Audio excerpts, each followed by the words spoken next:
How you going? Gary here from Platform 1 MRC. Welcome back. I did say I'd be back before the end of July, which never really happened. It's actually been quite a busy July and first week of August, due to me working every second weekend, and then the other weekends I spend with my family. Modelling time becomes a bit of a rarity, so when I do get into it, I throw a couple of hours at it and see how far I can progress. As you can see, this section of the layout looks kind of denuded, and if you remember in the last video I mentioned about how I was putting down more of this concrete hard stand. So this method here is the boomer method using balsa wood, which is what I used over the other side there towards the those tank cars you can see over there. Exactly same method, you know, building the balsa wood up, laying a piece down the center, giving a coat of grey paint followed by the fine paste over the top. Now it hasn't been weathered or textured yet properly, but I'll get there. Now as you can see, the layout's looking denuded as well because I've been painting track. You can see the airbrush set up down the end there, and so far I've painted everything on the back side of these rails. Now today I'll be going through spraying all the front sides of all the rails around. May ask how I'm going to do the back of the rails on the far side of the layout there. Well, luckily this layout breaks down in modules. This piece here breaks off roughly where the air compressor is. Then I've got another section over the other side there.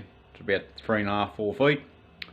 Another 4 feet section in the middle. Then the corner module over there is about 3 foot by 3 foot. So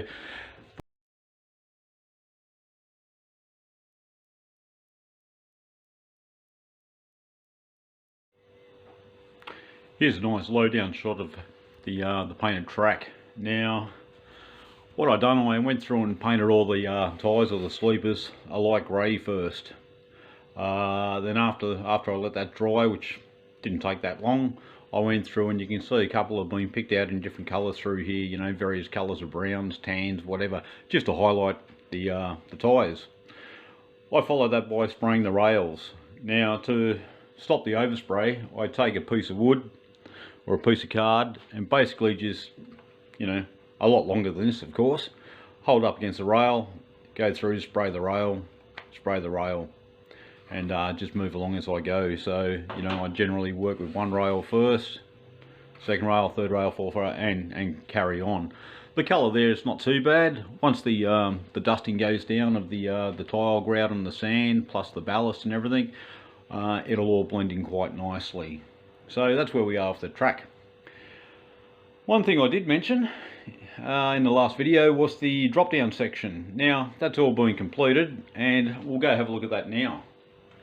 So this is a drop down section here now. It's around about 20 inches long thereabouts if I remember correctly, and it's only about 6 inches wide, 5.5 6 inches wide. It is quite firm. It's been built on a piece of 19mm MDF and 2 hinges under the bottom. Basically comes up and you got to snap it into position, excuse me, there we go, and there having a lovely smooth transition through there. I'll move the camera down low so you can see the actual hinges, collapsible hinges I've used, or collapsible brackets, and I'll show you how I release them.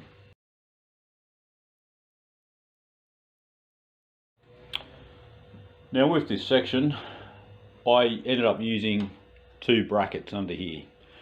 I did try using one bracket on another part of the layout, the far end, but what I found was there was too much, you could say, horizontal movement in it, and the tracks weren't lining up 100%.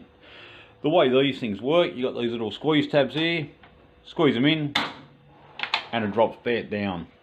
Then it's a matter of just lifting it back up and snapping into position.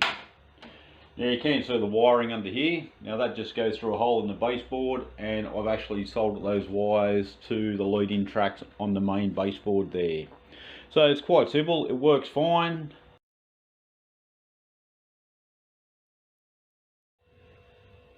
This here shows you how I've actually connected the rails to the board. Now because this panel here drops down, you don't want any movement between the rails between both boards here. So As you can see down through here, there is copper clad.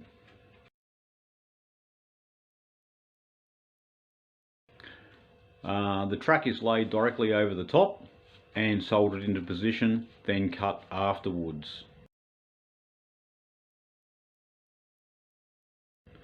That means every time I raise or lower, I should say, we'll drop it, raise it up,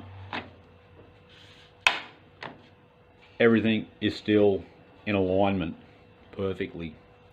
So that's another job completed. I haven't put any stoppers or anything on the end of this, and I will be placing a short wall around the outside edges here just to stop any traffic falling off or rolling stock falling off.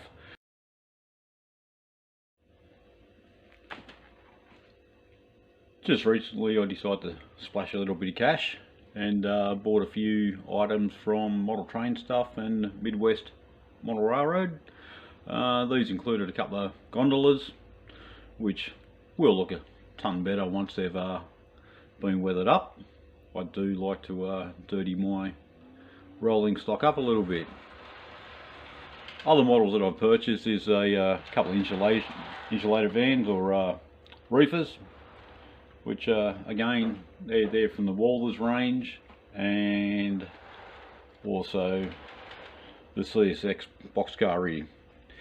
Now, a little bit underwhelmed at the quality of the finish of this because that roof's loose, which, look, when I paint it and weather it, I might just put a spot of glue on that just to hold it down, you know. But when I got it, the roof was completely loose on top of that model.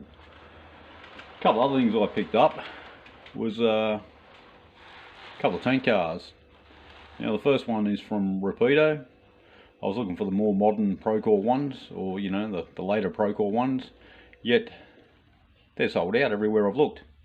And the second one here is from Athens, which is a lovely model. The detail on these two here is absolutely phenomenal. I love how they've just added all the features, especially on the Rapido one. I mean, I don't know if you can see under there, but the brake rigging, everything under there is just so fine, so superb. I'm really impressed with these models. I also purchased another two corn syrup cars. I'll just roll them out and I'll move these back. So these two are from their new range. Lovely cars. I should have ordered a few more, but that's it. I can always you know, jump online and grab a few more, which really, for this small layout, I've got 5 cars. I can swap 3 for 2 or vice versa, and it just adds to the exchanging of freight cars on the layout. These concrete barricades you can see down here, they're the Ricks highway dividers. I was looking for the actual little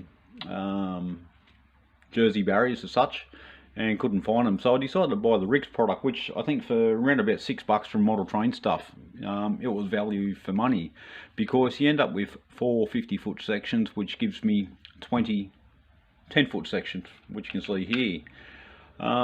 Ideal, perfect for the job. What I will do is, under the base here, I'll add a little bit of styrene to them, so I can actually lift them off the ground where, you know, times for a forklift can get under them, lift them up, load them onto a truck. And I have seen other ones where you got 2 drill holes through them as well, which can be done as an afterthought. Just drill a couple of holes in it, throw a little bit of black wash through it so it looks dark and dirty, and they're done.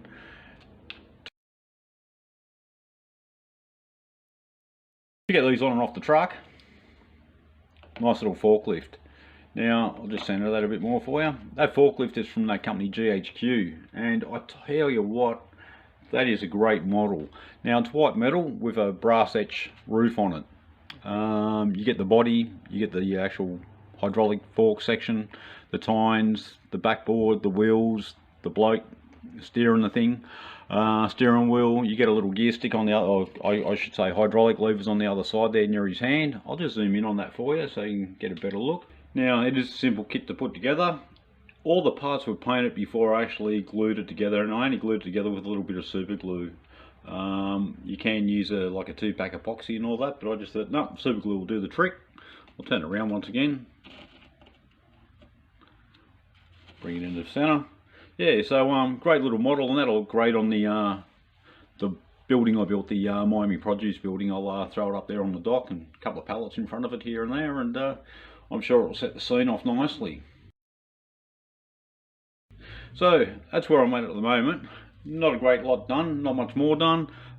In the background here, I was working on the